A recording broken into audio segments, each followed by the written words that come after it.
Good afternoon, everyone. I would like to call the meeting to order. As a reminder, please note that the board meeting are being recorded for the convenience of those unable to attend this video conference. A recording and closed captioning will be posted to the BERS YouTube channel following the meeting. Samantha, please call roll. Adriana Alicia, Deborah Altman. Present. Holland. Present. Shirley Oban. Present. Aaron Bogad. Joseph Borelli. Camille Casaretti. Jonathan Collins. Marjorie Dienstag. Present. Amy Fair. Gregory Faulkner. Present. Madeline Fox. Anita Garcia. Anthony Giordano. Present. Dr. Angela Green. Present. Naveed Hassan. Alice Ho. Present. Rima Izquierdo. Yadira Jimenez. Present online. Present one.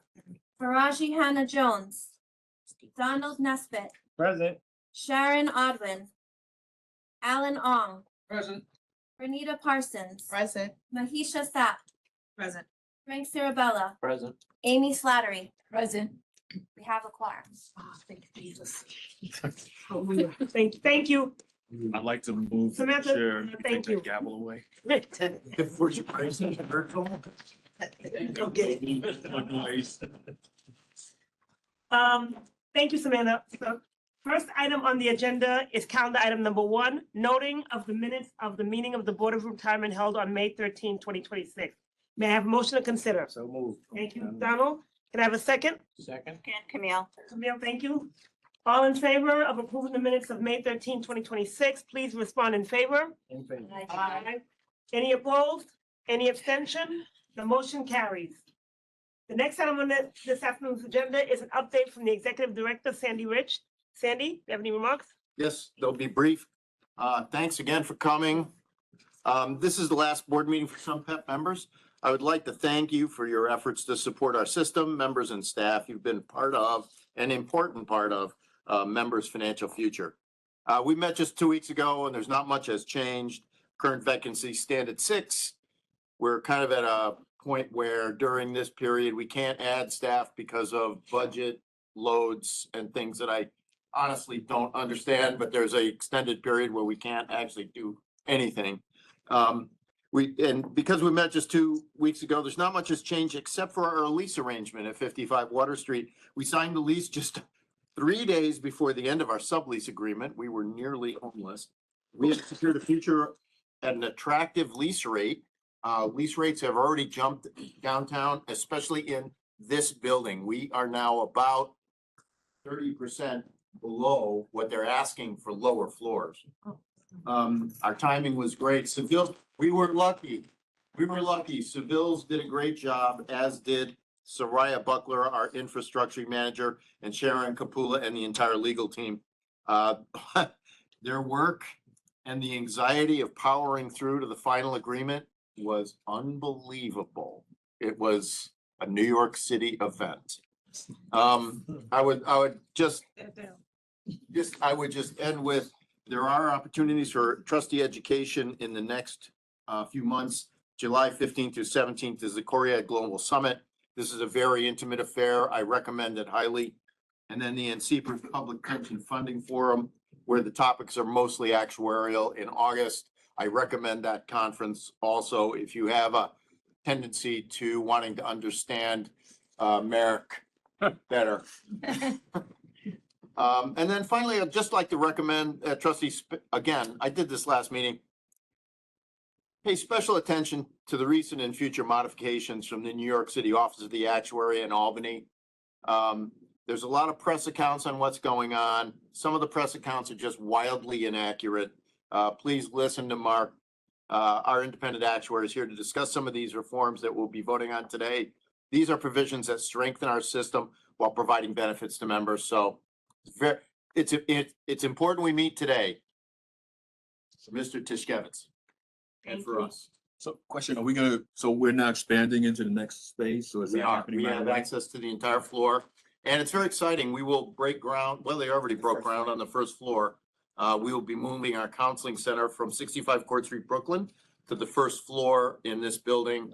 And it'll bring the group together and it'll be a brand new built space by the building. And all that expense is built into the lease. So the only thing you'll see from us is the budget line item for our monthly lease costs. We get a lot of relief on the cost of leasing and the construction. It was a great deal. Retirement System of Alabama, I don't know whether they're happy about it, but we are. That's what they get. Be a modest- No, well, New York City should have bought this building. That's what I'm saying. They should have bought this building. Thank you, Sandy. There'll be a modest space for the trustees. Next. right? The next item this afternoon, on this afternoon's agenda are calendar items 2 to 17, the ordinary business of BERS. May I have a motion to consider? So moved. Thank you, Donald. May I have a second? Second, Tony. Thank you, Tony. Samantha, please tell us about the ordinary business of BERS. These are the retirements, refunds, and death benefits processed since the last time the board met. Thank you, Samantha. We will now vote on these items. All in favor of approving calendar items 2 to 17, please respond in favor. Aye. Any opposed? Any abstentions? The motion carries. The next item on the agenda is calendar item 18, adoption of the actuary's determination of the final fiscal year 2025 employer contribution and unfunded accrual liability reamortization legislation. May I have a motion to consider? So So moved. move. Thank you, Greg. May I have a second? Second. Thank you, Donald. Mark is here to discuss the agenda item with us. So, good afternoon. So this item is for the board to adopt the final employer contribution for fiscal year 26. And there are a couple twists in it this year. So in March of last year, March of 2025, the board adopted the preliminary fiscal year 26 contribution. And that amount was $254 million. Now, normally, if nothing had changed, I'd be coming to the board now and asking you to re-adopt that amount as the final amount. However, something has changed. As part of the governor's budget bill, the amortization schedule for your unfunded liabilities has been changed. You may be thinking, what unfunded liabilities? You just told us we were 100% funded at the April board meeting. And it's true, you are 100% funded. You have no unfunded liabilities on a market value basis. But the way actuarial valuations work, everything is spread over a long period of time. So if you had this massive investment gain right now, it would take 18 years for that investment gain to be fully recognized by the valuation. So right now, even though you have a surplus, right now, even though you're over 100% funded, you've got employers paying $269 million over the next 7 years towards an unfunded liability that doesn't exist. You know, and that's just because it existed in the past. Payments were set up to have the employers pay for it. Those payments can't be changed because they're defined in statute. So unless something happens, you know, the employers have to keep paying. Well, something happened, the governor in the budget had a new schedule. And what that new schedule does, it impacts all 5 systems, but it has a unique impact on BERS because you're the only system that's overfunded. So you're 100% funded. So what it does, so instead of having this pattern of employers paying $269 million over 7 years and getting $478 million back in credits after that, it moves all the credits forward, fresh starts everything, creates a new payment. So as of the beginning of this week, the legislation wipes out the June payment. And then for the next 11 years, it gives you a credit of $7.4 million a year towards an employer contribution. And then, so both sets of numbers are in the appendix of my letter. The preliminary amount you approved before the fiscal year, the new amount, which is $21 million less, it's $232 million. So it needs two things have to happen, and they're both in the same resolution. The way this wording in the governor's budget, the way it was worded, this reamortization doesn't happen unless the board adopts it. So in the resolution we provided was, you know, if you vote yes and you adopt the new contribution, you're doing 2 things. You're adopting the new amount and the new amortization schedule. If you vote no, then it reverts back to the preliminary one that you already approved before the year started. Which is higher. Which is $21 million higher and It's joint. continues on higher for future years too. So happy to answer any questions. why would we oppose this proposal? For BERS, this is the most slam dunk argument to approve it. So in other systems, like, this is like, in actuaries, this is almost like a mathematical anomaly where you have a balance and a payment that have two opposite signs. You have a surplus, which is negative, and a payment, which is positive. Like if I was an actuary for CalPERS, their board rules would say you automatically fresh start it because you can't be making a payment towards a surplus. But since we're in New York and everything's hard coded in statute, I can't just do that. It has to have a legislative change. So this legislative change happened, but in the legislation, it does say you have to adopt it. It's a win-win. Yes, Greg. So at the panel, what we normally do when something makes a lot of sense and is really excellent, we move for unanimous consent. So I'd like to make that motion here if it's possible. I have a person. It wouldn't prevent your question. Well, maybe you should take this question. Mary, question in terms of payments for retirements, does this impact members in any way? Doesn't impact them at all. So you're unique among the other systems. Well, all the other systems, retirees are 100% funded. Your retires are 100% funded. Your terminated vested members are 100% funded, and your actives are 100% funded. This doesn't take any money out of the plan. All it does is changes the speed of money going into the plan. And right now, the speed is such that if you say no, you're going to be higher than 100% funded. You're going to be having employers put in more money only to get it back 7 years from now. And that kind of does it, you know, as actuaries, we like to have level contributions. This creates this kind of roller coaster contributions.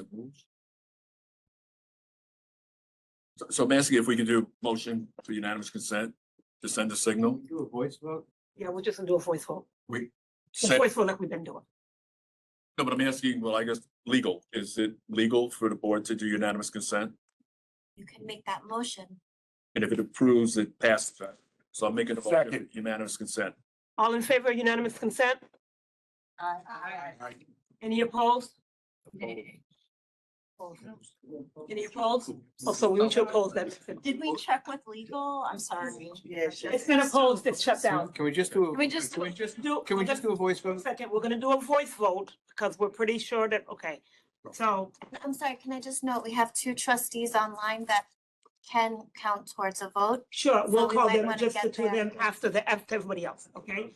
So we will bring this to a vote by a voice vote, and then after we get what's happening here, and then we'll go to the trustees online. All in favor, please say aye. Aye. Any opposed? Any abstentions? Yeah, we'll just.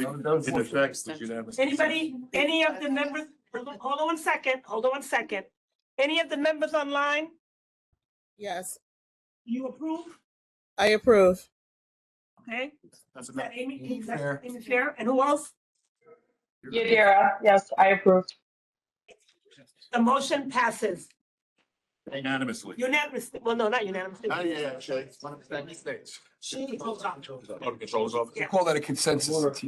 Thank you, everybody. The motion passes. And I also, just for the record, I want to thank Noah for helping Yes. over the days together. Be- This, we would not have been able to pull this together with phone calls and back and forth without Noah, Thank you, Noah. his guidance. We looked him in the board, and it's good to see you helping us here at BERS. The next item on the agenda is calendar item 19, adoption of the actuary's recommendation regarding the tier 3, 4, 5 loan insurance premium rate for fiscal year 2027. May I have a motion to consider? So move. Thank you, Tony. May I have a second? Second. Thank you. Larry, this is you again. Can you please discuss this agenda item? You wanna hold? Thanks. So this is so a routine request to the board. Every year we come to the board with the new loan insurance amount for loans on member contributions. So what this is for is, say a member takes a loan out and the member dies. What this loan insurance does is pays back the members' contributions back to the system. So then their beneficiaries are made whole and beneficiaries don't have to make up for the loan amount. So the current amount is 0.2%. So that gets added to the interest rate charged for the loan. It's been as high as 0.5. Our analysis shows that 0.2 is still a reasonable amount to charge for this based on the most recent mortality tables and the demographics of the groups taking the loan. So for perspective, what this amount means is if a member takes out a loan for $10,000, the monthly loan insurance on that would be $1.67. And that pays back the loan in case the member dies. And the amount varies. It's 0.2% based on the balance of the loan. So as the loan gets paid off, the amount goes down. So my recommendation, which is reflected in the memo, is to keep the premium rate at 0.2% for the next fiscal year. I'm happy to answer any questions. Is there any questions? Okay. We will now vote. Wait. Does it need a motion? I think I made the motion. You made the motion on this? Okay, I second. You seconded. We didn't- yeah. You seconded. Margie seconded. Yeah, I said I was- Okay. Thank you, Merritt. We will now vote on this item. All in favor of approving calendar item 19, please respond in favor or aye. Aye. Any opposed? Any abstentions? The motion carries. The next item on the agenda is calendar item 20, adoption of the Disability Committee's recommendations. May I have a motion to consider? Thank you, Donald. May I have a second? Thank you. Second? Margie. Is Deputy Director Dallas Childs on? I'm online. Hello, good afternoon, everyone. The Disability Committee met on May 28th of 2026. Disability Committee reviewed 10 applications for disability retirement. 9 recommendations were, the Board of Trustees regarding 9 applications. I apologize. The Disability Committee has made recommendations on 9 of the cases. Thank you, Dallas. Are there any questions? Okay, we will now vote on this item. All in favor of approving calendar item 20, please respond in favor. In favor. Any opposed? Any abstentions? The motion carries. The next item on the agenda is calendar item 21, authorization to enter into an agreement with Iron Mountain to provide records management and storage services. May I have a motion to consider? Motion. Frank. Thank you, Frank. Can I have a second? Second. Thank you. Chung Yun from, I'm gonna step in. I'm gonna step in for Chung. okay, So we are requesting the board approve, subject to a non-competitive procurement, an extension of 3 years of our Iron Mountain storage contract. The aggregate amount over the 3 years is $118,000. It is our opinion that the cost to move this material to an alternative place is in excess of the amount we will pay to store it for 3 years. So we are asking, this is something must come to the board. And then following this, there's gonna be another resolution. And welcome. Thank you. Thank you for coming. We'll talk about changing the levels of resolution because I believe it's ridiculous to bring this to the board, but we have to under the current policies. so you said, without competition. So does that mean, is this extension written into the current contract or you extending it without a solicitation? We're extending it without a solicitation. So this 3-year extension is not being competitively bid. It's just an extension, but it's not written into the current contract term. I'm sure you can do that. Good afternoon, everybody. Can everybody hear me? Good Yes, afternoon. My name is Elaine Deschamps Garcia. I'm the Director of Contracts and Procurement, and my apologies, I was supposed to be in person, but I'm recovering from a cold.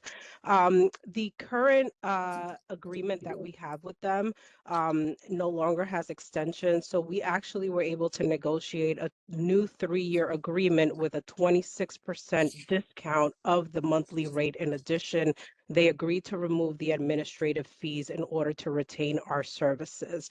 As Sandy mentioned, it is in our best interest to continue doing business with them because it would be cheaper for us to stay with them than to identify a new vendor and relocate and move the current files on site. Thank you for that. So what is the plan for rebidding this competitively? Because right now that's not a competitive bid. So we currently are in the process of drafting a competitive procurement, but also the records department is assessing the files that are currently being stored to see which of those are past their record retention period and can potentially be destroyed, and then reassess the needs of storage before we need to either recompetitively bid or decide to remove our assets from the current location. And my next question is, why does it take 3 years? Why wouldn't it be 1 year extension if you're gonna do a competitive bid? Well, the actual proposal is to extend to 2029 plus 2 1-year renewals. Yeah, It's just, that for me is a no. Guys, if you're gonna do a competitive bid, you're talking 3 years plus 2 plus 2, that's 7 years. So the intent is the 3-year is to give time for BERS to initiate the record retention policy, and for each of the individual departments to have the time to go through the records that are currently on site. And I'm not quite sure how far back they go, but my understanding is that there are over 10 years worth of records there that have to be go through in a meticulous way. So that's why between the time of going through those records as well as going through the drafting and competitive process, the records department assessed that the 3-year period would be sufficient. The 2 1-year renewal options are options. They're not absolutely guaranteed. It's only if we need it that we will use them. can I add, there are 2 significant economic obstacles to the idea that this is not the cheapest alternative. The first one is the amount of time and effort and FTEs it'll take to review this material. It is, our annual cost is $37,000 for the first year. We will probably spend more than that in evaluating what's there. Yeah. And then moving this material is extraordinarily expensive. So can I ask a question? So let me, John, you had a question? No, I think it was answered. So can I just ask a question? So the 118K is for all 3 years? That's correct. 118,762. Yep, It's for all 3 years. And then my only concern is, are we kicking the can down the road? Because eventually you're gonna have to go through that stuff, and we're gonna do this every 3 years. No, but that's what's gonna happen in this That's period. what we're gonna do. Now. We're gonna go through it. So then you don't need the option of the +1+1, because that's 5 years. Let's hope. I don't think we But will. you gotta consider, like, a lot of these files that are there are before BERS and paperless for member files. So you have files from staff members that are literally file folders Yeah, with hundreds of documents per member, right. so, and you need to go through that meticulously. And we have retention obligations of the city. We have retention obligations for people who worked for here 30 years and are still in retirement. Okay, I mean, we may have. Still have tier 1 members for a few. Yeah. okay. Just for my information, what procurement rules do you guys follow? Elaine. So that we actually have draft policies and procedures based on BERS operations, and these are currently under review by the law department, but they align with the DOE's procurement policies and procedures, as well as the PPB rules that are followed by other agencies. This particular action is being procured as a negotiated acquisition for the 3-year period. So, yeah, so that's what I was gonna get at, because in our procurement rules, this is not an extension. This is what you're asking for is a negotiated service contract, which is a That's correct. non-contract, which would, under normal circumstances, call for an actual procurement of a negotiated service with that one vendor, which makes it a non-compete contract solicitation, right? So it's not an extension. That's correct. I would tell you on a negotiated service, that we're supposed to, I mean, I don't know if you've done this already. Do you have the actual agreement and solicitation and exactly what you're gonna get from it as a negotiated service? So 'Cause it's we not an have. extension. We had, correct, and as you mentioned before, the prior agreement has no further actions, and that's why we decided to do the negotiated acquisition, which the vendor did provide us an agreement with terms and conditions that was reviewed by our legal team, and that's why we're presenting it to you today, including the justification from the department as to why we are opting to go this route versus doing a competitive procurement at this time.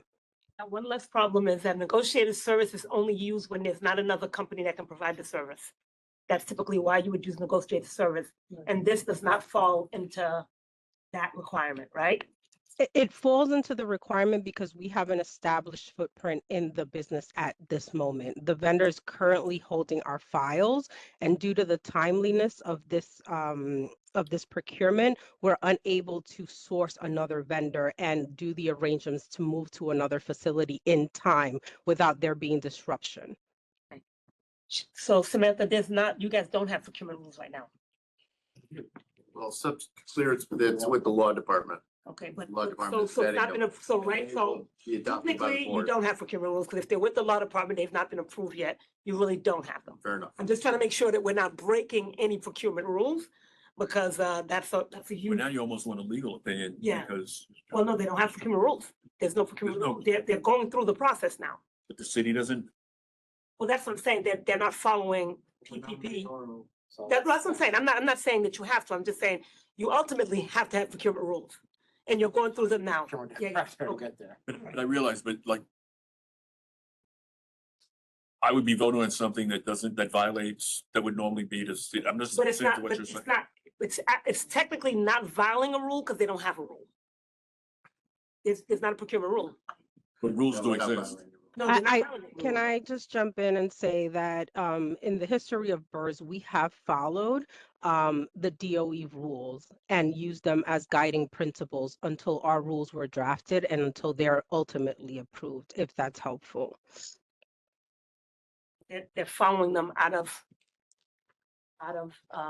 their choice. They're not mandated to. That's the way I see, I would assess that. Okay. Yeah. I would just say this, I think what you're saying makes sense, but again, we have to be very careful because it's a non-compete. And it makes sense from a financial perspective, but we have to call it what it is. This would be a negotiated service contract and not an extension. Okay. That's the recommendation I would make to you guys. Which does make economic sense. Yeah, I get it. I get it. But negotiated service, I mean, in a negotiated service, you're supposed to get competing prices to justify it. I mean, I would assume, given it was 37,000, you're down to 118, that it's competitive, but typically in a negotiated service, you're supposed to do the solicitation and document that to justify the negotiated service. And typically negotiated service just means that they're the only person that provides that service. So as a minimal trustee, I should feel comfortable voting for this? May I ask a So question? Go ahead. Just regarding the time frame. So if we already had a contract that was a 3-year contract with 2 1-year renewals, and so 5 years have gone by, why wasn't some of this work being done like after the 3rd year? No, this is the new proposal. Yeah. So right. what was the original term? Yeah, right. You don't have staff. So what was the original term? Oh, we've been in Iron Mountain since I came to BERS, and I hated this contract then because it's crazy. Scary. If I It's can- paper sitting in a cave. Yeah, and I just want to clarify one point. In terms of the negotiated services, it's not only that it has to be with one vendor. Any procurement that there's only one vendor that can provide the services is a sole source. That's not the case here. The case is for the negotiated acquisition or negotiated services, as the term that DOE uses, is when there is a time-sensitive situation or a compelling reason why we are unable to terminate services with a current vendor, and that is the scenario for which we're using this vehicle for this new procurement for the 3-year term. I just wanted to clarify Yeah, that. that's true. That falls into that requirement as well. Thank you. So the question becomes, for me, I don't have an issue with it as long as we have a plan on what we're doing next. the 3+1+1, feels like we're kicking the can down the road, and in 3 years we'll be right back, because nobody was gonna want to go through that paper. So is there, I mean, is there kind of a natural progression of, by law, after 10 years, it no longer matters, or if the person is deceased after 5 years, like, is there some kind of exit strategy? Because you're not gonna go through that, you're not gonna go through that paper. I can tell you that right now. Because it's like, Or digitize. am I lying? Am I lying? So I can tell you that I don't even know in what way it's filed right now.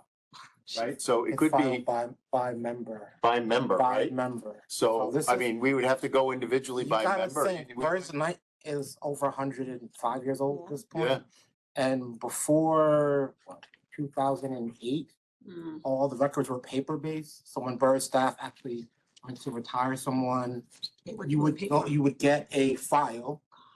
And it would be from 1950 to when that retirement date was.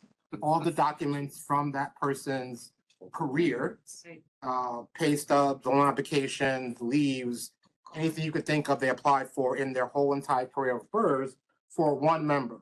Now multiply that by the whole membership of BERS in history. Right. So then you get what we're dealing with here. Yeah, that's exactly what I'm saying. You're not gonna get to a point where you're gonna be filtering this Some stuff people out. not, because Yeah. again, all those files got digitized. It's Yep. just Yeah. now Got making it. sure nothing is that we missing. That you're missing thing, okay.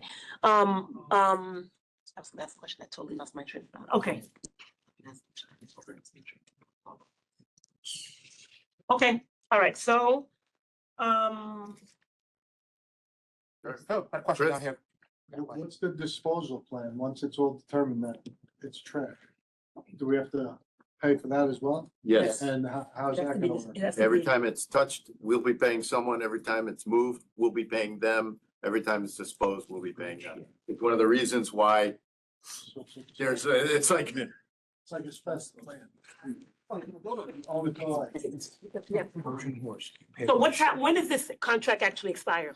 Or is it already I expired? think it's June, isn't it? The beginning of the new contract is July 1. Correct, July 1st. Right. It ends in June 1. This end of this month. June 30, June And 30. without a contract vote, yes, they will be working at risk, basically. Because you're not gonna move it. Cost more to move it. Correct, and also the vendor will just continue to bill us and we don't have any predetermined pricing. at the time. And what was the previous year? Do we know, Elaine? Meaning Yeah. the cost, Question. we Yeah, can look into that and circle back. We would check with fiscal. yeah.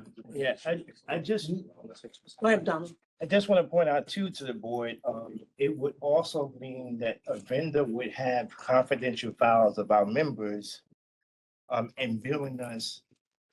And we don't know what's going to happen at that point if there's no contract They have to with the have a contract. vendor, right? So Excellent. They have just a want contract. to like highlight that for folks. I also want to say, as a trustee that has been here representing members for the past 11 years, for me, I'll say this, BERS has done exceptionally well with what they have had. They have been budget constraints here the entire time I've been here. Mhm. Staffing, to get the staff to actually do some of this work, we have not been able to hire folks to actually do it because there were constraints in hiring in terms of the budget. Yes. Right? So I cannot stress that. It was only about into half of the time I was here that we were finally able to get an additional 10 people, right? And then it has moved from there. Other systems have not had those issues, Yeah. right? So I need to highlight The that. reality. The reality of it is I represent a membership that are 70% women, 70% people of color. And the challenges that we've had here, whenever there's a budget process, are not at other systems, right? So I need folks to actually understand that. In terms of the contracts, I think they've done a tremendous job and are actually catching up to some of the other systems. And it's been a blessing that we've been continuously, year after year, funded at high levels that we are at with some of those challenges. Good point. Thank you. I agree. I was only reacting to the concerns that Yes. from Chair raised. Human, yeah. So, But again, you can't just eliminate, there's no way to just eliminate this. Just no way. What are the other systems doing? Were they electronic long before BERS was? Yes. Oh, yeah. Yes.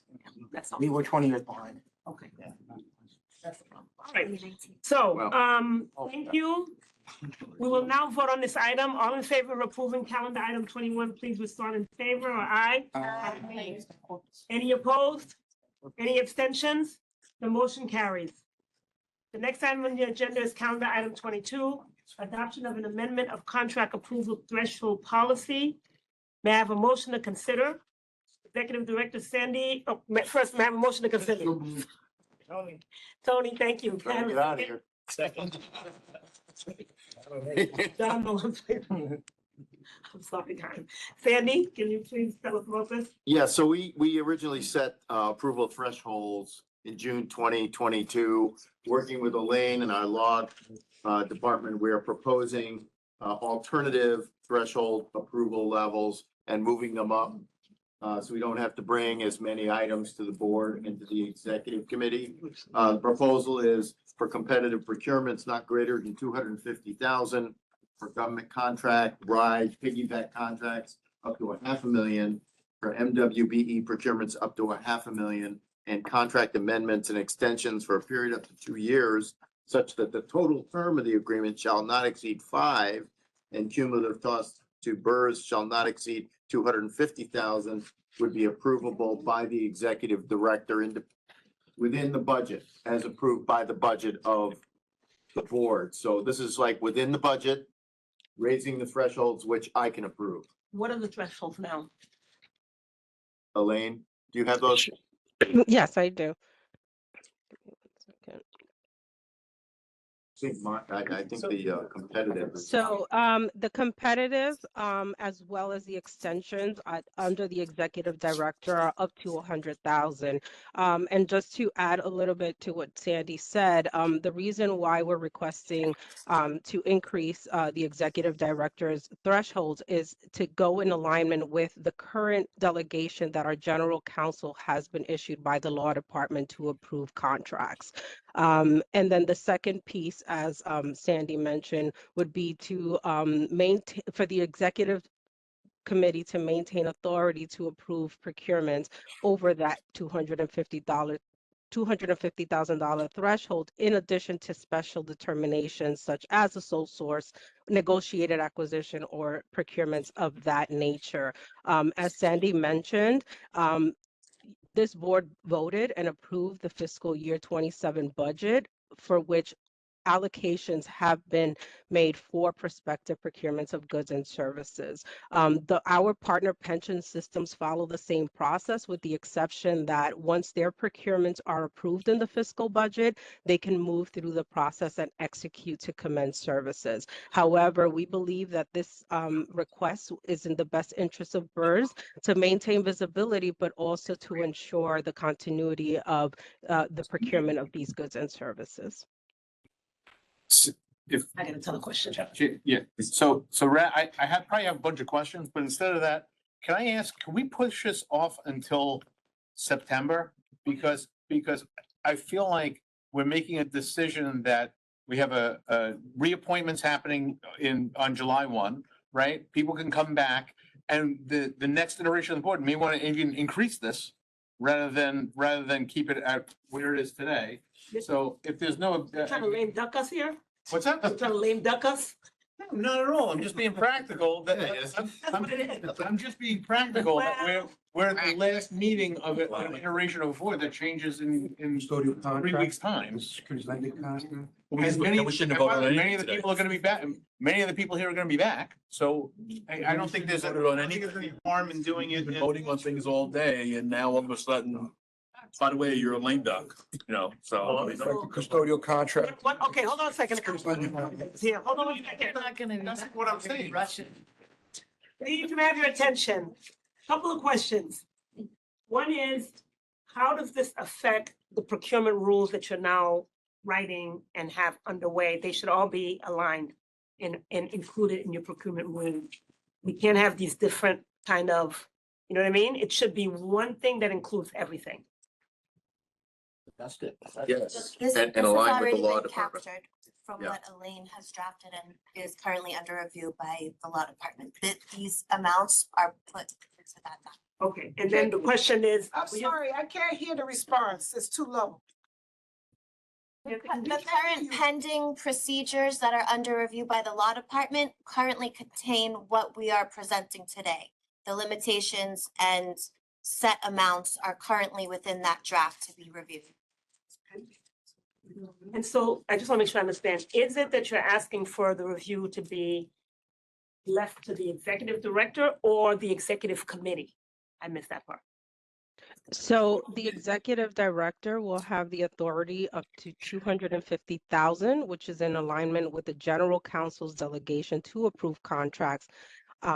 In addition to the piggyback values and the MWBE values that Sandy stated, up to $500,000, but anything beyond that would go to the executive committee for approval. Now, in our request, you'll see that the executive committee can also defer any contract approvals to the larger board if they see fit. We also want to maintain transparency and visibility on these approvals. So what we're proposing is that any procurements that are approved by the executive committee will then be presented by the executive director's update in the forthcoming board meeting, as well as a report will be provided to the board with those procurement details. And these are all approved within the budget already. Okay, so this is not fixed, okay. But what is your evaluation process? That brings me concern. What is the evaluation process for your solicitation? And who certifies the contracts? So we go through the same best practices that the DOE and every other agency goes through. We set up an evaluation committee when there's a competitive procurement. We go through the same process and techniques that they go through to evaluate the proposals that are submitted, including having formal documentation, rating sheets, and tabulations in order to make sure that we're not only being fair and transparent, but that we're also prepared in case of an audit. Furthermore, when it comes to the certification, it's certified through the evaluation committee as well as the procurement team. And we work very closely with the legal team. So at any point in time where we need guidance or counsel, we work with them on any issues that might arise throughout the entire process. So there's not a separate body that certifies your contract. It's all being done internally. No. It's a law department. Up until 250,000, anything beyond that has to go to the law department for review and approval. But everything within $250,000 is done right here. Yes. Yeah. No matter what it is. Yes. No matter what the solicitation method is. If you decide I want to just work with this person and I don't want to do a competitive solicitation, you can do that internally. Once procurement has reviewed it and gone through the protocols, then it comes to legal to review. And that is fine. No, I don't think it's in. Well, so the language says competitive procurements not greater than 250,000. Contract piggyback contracts, so OGS, 500,000, MWE procurements up to 500,000. Contract amendments up not to exceed 250,000. So it doesn't, anything that I think in the non-competitive, we would have to come to the board, Elaine. That's my reading of this language. To the executive committee, that is the Yeah, or the proposal, executive correct. committee. Any special determinations which are sole source, negotiated acquisitions, anything that's Like we just did non-competitive now, would come. like we just did. Yes, that Exactly, would go to the exactly. executive committee in the Yes. future. And Corinne and board, I just want to be very clear and transparent on this. The procurement team, every procurement request that comes in, one, we confirm funding with the fiscal department to ensure that it's in the approved budget, but we immediately determine a procurement method. We do not just move forward with any contracting or agreements without there being a procurement method in place. And in the instances as the prior procurement that we spoke about, where there is a reason why we must go with one vendor, that's where the negotiated acquisition process will come into play. I have a couple of comments. Control. If something, Yeah. if it's I'm sorry. pending in the law department, why are we voting? That's one. Two, She said if it's already at the law department, they can't get down here. If it's already at the law department, why are we voting? or no, if it's pending, I heard the word Yeah. pending, why are we voting? Because the contract expires on June 30. No. She's talking about this new Oh, the new. increase. because she's saying it's at the law department already pending, that it's written up, but it can't be Yeah. implemented unless we approve it. And as John mentioned, there'll be a new board potentially as of July 1. And if history any guide, we will not have quorum for a few months. So this helps boroughs continue our operations and contracts in that time period. And again, the spending was all within the approved FY 27 budget the board already has approved. This is all spending the board has already approved and signed off on. Let me ask you One guys second, this. wait. Go ahead, I'm I'm sorry, go sorry. ahead. And then it says the executive committee, all other procurements. So why we need a board at this point? Because every time the executive committee numbers keep going up for approval without board approval. Now all procurements is going to the executive committee. So why we have a board of trustees then? What's the point? If everything's gonna keep going and increasing the powers of the executive committee, why we have a board? That is really more my issue with that, because we just approved increasing from 250 to 350, and I think it was the MVP or some kind of investments for the executive committee, which I understand, but now we keep moving away from the board. So what is the point of a board of trustees? That's my comment. Right. The amendment be amended where number 2 executive committee, it says all other procurements, it should say executive committee and or the board. Because the way that this is written, it excludes the board completely of literally everything. Yes. And the next paragraph actually states, notwithstanding the foregoing, anything can come to the board. If it can and does are different. And Yes. That's right. It's all other procurements, it pretty much says nothing will go to the board, the way it's written. Yes. Definitely possible that nothing would come to the board on God, other than aggregate approval within the budget. I think part of the problem is that sometimes we have a problem getting a quorum. Right. You don't want to hold up action that would affect members. I mean, we saw it this afternoon, we were struggling to get a quorum. And so I think I think the preference is to bring things to the full board. But the reality is, there have been times where we've had to cancel multiple meetings because we can't get a quorum. And therefore, action gets delayed. So in order to make things move, that they have those provisions when we have emergencies. I think the preference of the board is that we bring things to the full board and then we have a reporting process that comes back to the full board. But I think those provisions are there because we generally we have historically struggled to get It's still quorum. the same. Say So again? the issue is still the same. That's why we're struggling for quorum. It's still for 4 o'clock.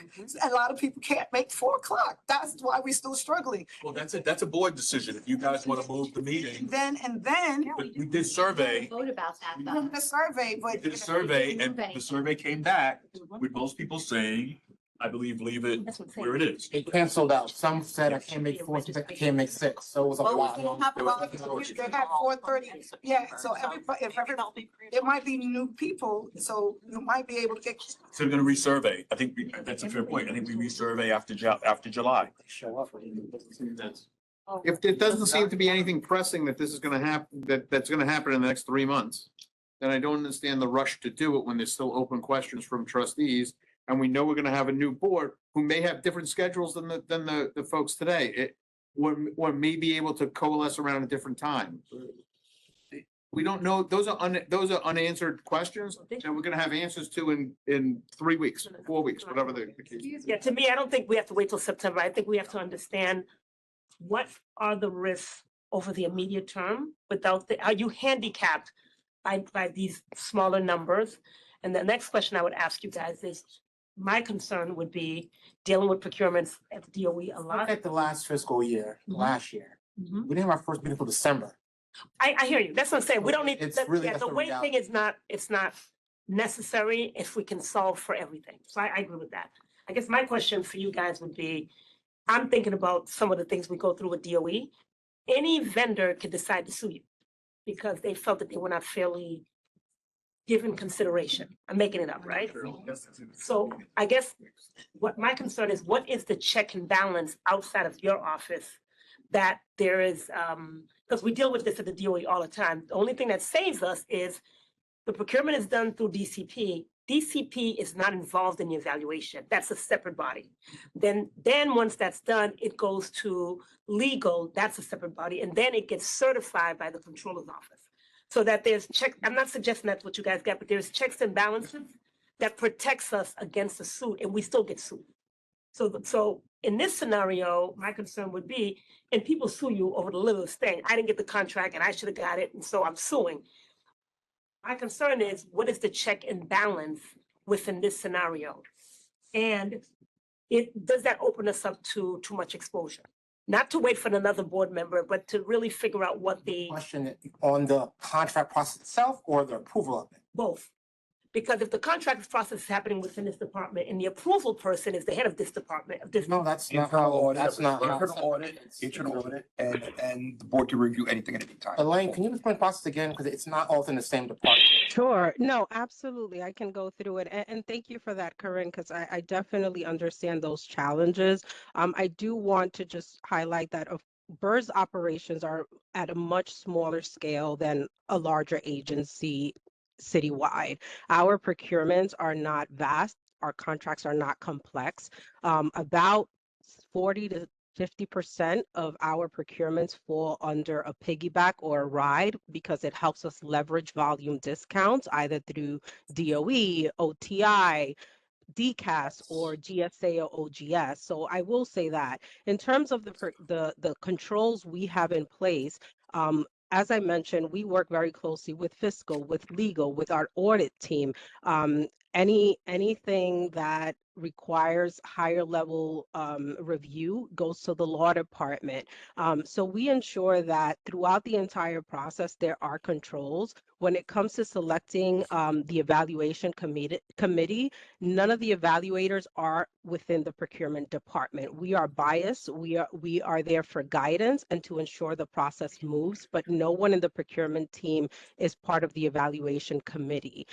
This is selected by the director of the user department. And then, as I mentioned, we guide through the evaluation process. We ensure that everything is documented. And we do offer, as a source of transparency, when vendors are not awarded, we do offer debriefs to provide them feedback on their evaluation, on their proposals, as well as anything that we can do to maintain those relationships with the vendors that have not been awarded. To date, we have not received any issues or concerns in terms of our evaluation practices, but again, they're not at the larger scale of the other agencies because our operational needs are not at that scale. And when you say legal, you mean court counsel or your internal legal? Our internal legal, but also Sam and Sharon do confer with the law department, and it doesn't necessarily have to be at that 250,000 threshold. Sam, I don't know if you have anything to add there. Yes, any wrinkle that's out of the ordinary, we usually discuss with the law department, get their feedback, get their opinion. But it's not a policy and a practice that every contract goes to court counsel. No. So again, what I'm saying to you guys, Court counsel itself has delegated up to 250 for. you guys, yes, Yeah. yes. Work citywide, but they do, not just us. No, that's not true. Well, The DOE? No. general counsel. The law department has given All general our contract with court counsel, no matter what it is, under 250. under 250. At the DOE, everything goes to court counsel and everything goes to. DOE has, the law department has given guidance, general counsel up to 250, right? Yeah. That's what I'm talking about.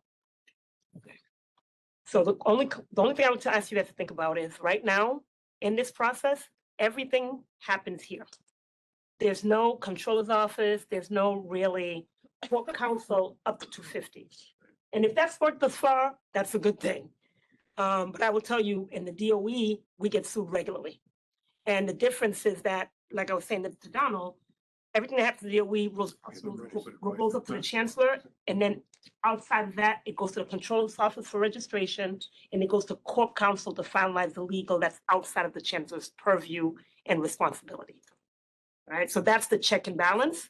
But again, you guys don't, it's not as complex, it's not as much, so you guys have to we have to make a decision on. Can we call the question? Yeah, so. Second, call the question. Okay, so the question is to vote on increase. It's been trying to speak. She Oh, I'm didn't, sorry, where is she? I'm sorry. Hi, How are you? she right Oh, here. there you go. thank you. Hi, Sorry. everybody. Adriana Lacey, I represent Queen CCs on the panel for educational policy. I have a question about the language in the document itself where it says that any other goes to procurement. I understand that the vote right now is for something extremely important, but the language there is concerning, and I have not heard anyone say that we're gonna redraft that. Which language? There is a notwithstanding right after. I heard somebody say there's a notwithstanding, blah, blah, blah, blah, blah. However, if the document itself says all other procurement goes to the executive board, I don't think it's appropriate for that to be there, regardless of the existence or the placement of the notwithstanding statement following. I think it gives entirely too much power siloed into one arm of this. And if the quorum being difficult to be met at 4 o'clock means that the executive board gets more and more power, I'm just curious as to why we have not first considered changing the time. I hear that we have, and more than half of the people have said that the time is fine. But if we survey the people who struggle to get here, i.e. the people who make it difficult for us to get quorum, and ask those people specifically, what time is gonna work best for you? And if they say 5, we go with 5, regardless of what the other maybe 60% of the folks have said. Because if they were cool with 4 o'clock, they'll be cool with 5 o'clock.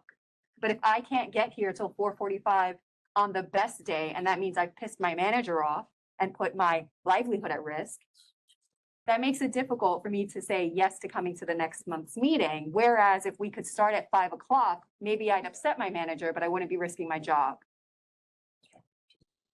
Big change. Is there a part of this that I don't understand? What was that? No, so just a little history. The executive committee was actually created as a defense mechanism against significant governance gaps created by a lack of PEP membership existence. So there were periods of 3, what was the longest stretch? 4 months? Over the last 5 years, there have been periods between This fiscal year. 3 and 6 months where nothing would have been done. Valid. There were no executive Valid. committee. The most important thing the executive committee does is commit investments for the portfolio. Had there been no executive committee, we would have missed a raft of investment opportunities I'm not presented arguing to for us there to by be the no controller. executive committee. I'm concerned that the wording in the document leaves too much room for the existence of all of the rest of the people who are not currently sitting on the executive board to have no rhyme or reason to be here except to fill a space. Also, let's be fair. We don't have a set month, a day or time of this meeting. It's whenever in the month. It's not consistent. So Tried to people, do that people, too. people and- can't plan. We can't plan for it. You know, I mean, I've been here, but you can't plan. Most boards think it's the second Tuesday of the month at this time. Right. And we should try to stick to it unless it's a holiday or something. Right. So people can plan around their schedule for it, because we're here, that means we have this monthly meeting. We don't have a problem. We usually don't have problem getting for PEP, for the PEP thing, because they consistently, the dates are foretold. So you can make plans or whatever to make those dates. I think we have to consistently have this is dedicated for our monthly meeting. This is when we're gonna have, when we have to pick a date and time, the day of the week, the second Thursday, the Tuesday. When I first came, it was always on a Tuesday. Now we had it on a Wednesday, we have it on a Thursday. So it keeps changing, right? It keeps changing. When I answer that, I just want to say, we've been trying, I know they've been trying to be consistent. The ability for all members to make quorum, all members to be here is the challenge. So yes, it was definitely spoken that it was the second Tuesday of the month prior to the PEP meeting so that it wouldn't conflict. That was always historically the issue. So it is still the issue. Because some members will say, I'm coming, and then they call and say, I can't make it. So that's the challenge. So regardless of whatever else you're thinking, that's always been the challenge, is to get people to consistently come. change the time. Can I answer End of that? story. We're also, we have a responsibility to members of these groups to make sure that they're financially whole. And so, when we can't get quorum and we miss out on an investment, we put the members being able to get their benefits at risk. Sure. but And we- so, Right? and again, If the entire board is supposed to vote, right, on these contracts or on the procurement or whatever it is, if we change the time, it, to me, feels like a much more democratic way of solving the problem. we did ask. Like, right, we Did have asked and we have asked and we have asked, and every single month where I try to schedule to come to this meeting at 4 o'clock, I think to myself, wow, wouldn't it be great if this just started at 5? It seems like that might be a better way to address this, rather than limiting the number of voices that determine whether or not we vote to approve or disapprove. So let's see what happens after July 1st. And maybe that, Are we gonna start the meetings at 5 PM on July? See what that Because I group think says. people are still normally gainfully employed in a 9 to 5 generally, right? Starting at 4. Question, actually. Enough. We understand, everybody understands. Fundamentally, though, this language is already submitted into the legal department. So it's already in there. The thing is, as board members, we have the right to pull any contract back, right? We have the right to and the audit Just committee. about the language on this document, not about the existing. I'm saying this language is already into the law department for review. Right, so. Just not. So I think we can. I think we should. Like to motion to vote. Yeah, but then we are calling the question. They're gonna- So we're gonna push a vote. What's on the table? What's the proposal? Why you living? Because we can't change this anyway because it's already in with the law department. No, it's amendment. Still have to, what's it, in a lot of part, but we still have to This approve is it. one tiny part. We still have to approve it. So, okay. Does anybody want to propose something different? If not, we're gonna go back to what's on the table and then you can vote. It's okay. I'd like to propose that under resolve, part 2, where it says executive committee, instead of it saying all other procurements, it should say to the board first and then to the executive committee or something along that line. I think a lot of us, and I brought it up and Adriana brought it up, we don't like the all other procurements. And that there's nothing that mentions the board at all in this. So if we have number 2 as the entire board, and then notwithstanding, maybe 3 says executive committee. If it's gonna go to the board first, then you don't need the executive committee. Well, right, but if the board, there's no quorum, then executive committee. We changed this. So That goes to the board. That's That what was I'm the other- saying, that was the executive, other- that was the entire board first, if no quorum, 3 executive committee. That's fair. That's think kind that of what would we did fix with a- the a lot of investments. concerns. It's like the investment, so I would second that. That's fair. Okay, can somebody tell me what the amendment is? What do we The propose? amendment would be, let me correct. How's that for- Right. It would first, there has to be an attempt to have a full board Right, address it. right. If there's a failure to obtain a full board quorum, Then executive then the committee. executive, that's So make it fine. number 3. I accept that. Same thing with the. I would move that amendment. Yes. That's my motion. So we have to vote on her amendment. They show up, it's great. Sandy, The language just has to provide sufficient flexibility such that we know when the board fails to act so that we can delegate to the executive committee, because recall, the executive committee was created intentionally to bridge the gap when there is no PEP.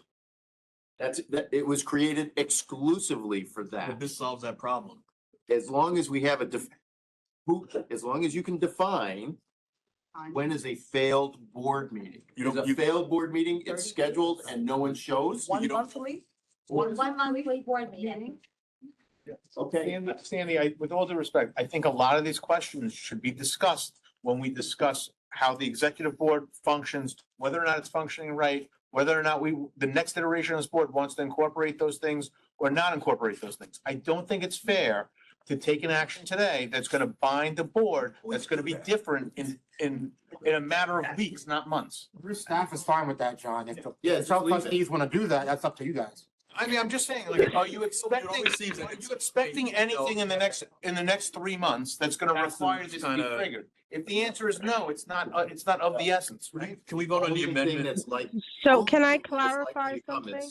Is investments, John. This is understand, this is a tunnel through the problem where the PEP does not exist to approve investments proposed by BAM. That was the way it was designed. I understand that, and there were also other things that led to it too. There was security litigation, and there's a whole mess of it. But my point There's is. a motion on the we table. don't Bring it, most of the boards don't meet over the summer anyway. So like the idea of like investment worries over the course of 3 months, because you can't get a quorum or you don't have an executive committee, is really a little bit of a stretch. Now, if you want to say once September hits, that's a little bit different. We try You to. guys, can we get back to the question at hand, please? fair enough. We're going down a So- rabbit hole. So there's an amendment to the motion, and that is that we first must make an attempt to address this with The next the monthly. full board. Yes. Failing to have a full board meeting, Then then trigger a meeting of the executive board, which could be called I think that more quickly. Is that? Meeting at 5 o'clock. Does that So work? can I clarify something, if you don't mind, before we proceed with that amendment? I do want to clarify that the executive committee does currently have. the Please, one authority- conversation, please. Go ahead. The executive committee does currently have authority to approve certain procurements. For example, any procurements that go above the threshold of the executive director up to 500,000, the executive committee can approve it, as well as piggyback contracts of up to $1 million. And any special determinations such as sole source or negotiated acquisitions up to $100,000. However, as many of you have mentioned, because of past quorum issues, we have faced delays in those contracts that have to go to the board. An example, last year when we had about 4 to 5 months without quorum, there was a contract for Capstone, which is the ID Me feature that's being implemented into CPMS so our members can securely log in. That contract was on hold for 5 months because we needed approval by the board. That caused a ripple effect where we are not able to initiate the discussions and contract negotiations with the vendor, then get the approval by the law department, execute the contract, and start the pre-planning meetings to implement the technology. So that is why we're proposing to be able to revise these terms. That'd be great. Yeah, I propose that we table this. Yeah, I propose. Addressing the motion first. Table without addressing the motion. What was your motion? Well, it wasn't my motion, it was Motion to make the change? an to amendment. amend the resolution to add number 2, to present it to the full board at the next monthly meeting, if no quorum, then to the executive committee for all other procurements. Okay, that's the motion on the There's table. no second yet. Who seconded Who it? seconded it? Well, I know I did. She made the motion, I seconded it as an amendment. So we have to vote on whether we're gonna, so we'd have to table the amendment as well, or we could adopt it as a new motion. Address the motion. You could just vote no. So all in favor of the amendment as presented, say aye. Aye. Any opposed? Opposed. Well, it needs to be a roll call. And That can't no, carry. one opposed is. Oh, yeah, okay, I forgot. They're voting. All right, so that does not pass. The next motion on the table is, The table. I make a motion to just table this resolution. can I have a second? Yeah, I think. The motion is to table the resolution altogether. Second.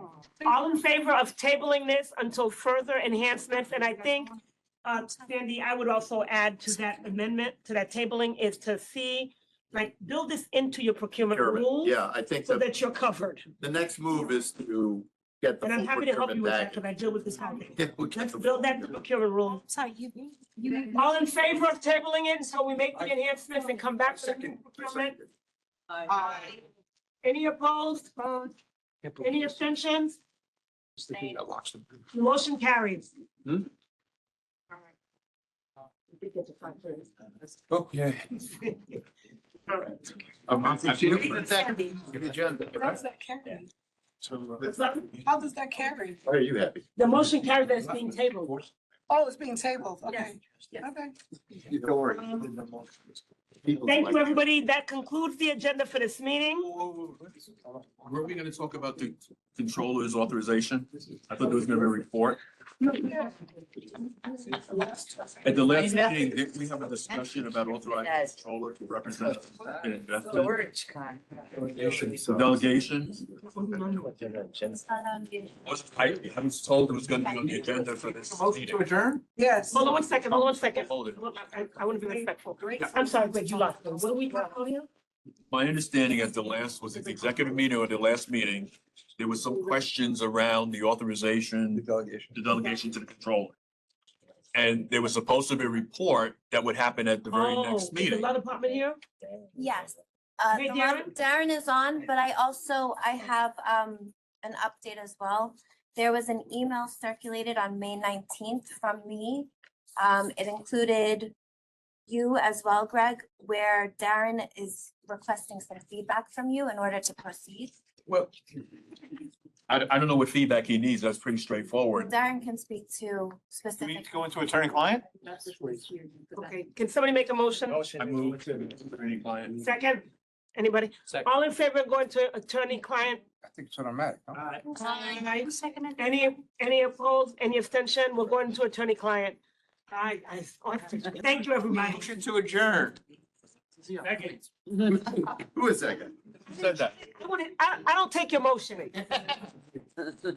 Too much fun. That concludes the agenda for this meeting. Our next meeting is to be determined. I have a motion to adjourn. So moved. Can I have a second? Come on, but I. Of adjourning this meeting, please say aye. Aye. All opposed? Aye. You opposed? Any abstentions? Any The motion opposed, kick them out. Thank you, everybody.